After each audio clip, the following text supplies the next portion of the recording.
Hey, welcome back to Steve Horvath Fishing. Let's talk about a few things here. Checking your line. Is there a knot in your line? Did you just catch a fish and is it frayed? Do you actually check it?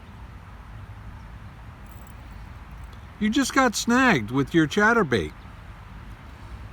Did you check the hook point to make sure it's still sharp? Your wacky rig. Is it rigged even or is it rigged off to one side? Your treble hooks. Are they rusty and dull? And on your crankbait, are you still taking a cast after it's got slime on the hooks and just fishing it like that? What if you're fishing a plastic worm? Are you going to throw it out with a bend and a twist in it? You know that it might still catch a fish, but when you retrieve your line between casts, it's going to spin like crazy. I think you're getting the gist of my tip today. The tip is attention to detail. Attention to detail is the number one reason why most guys don't land as many fish as they should and don't catch as many fish as they should. The same details of, well, you're catching fish on a square bill crankbait in 6 feet of water.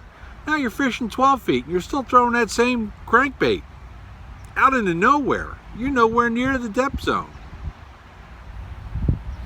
Did you check the batteries on the boat before you went to make sure they were charged? Attention to detail. Did you check the trolling motor to make sure the line's not wrapped up in it? Attention to detail. How about your rod tips? Do you look at your rod tips before you start casting for the day? Just about the most possible thing that's going to go wrong with your rod is you're going to crack the ceramic on the rod tip. Number one loss of fish. Did you check the rod tip? Your reel handle, is it tight? Did you check your drag? When you put a swim bait on a jig head, did you make sure it's absolutely straight? And did you glue it in place?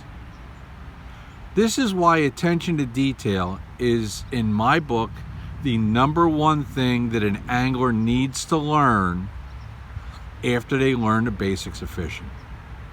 Hey, for Steve Horvath Fishing, I'm Steve.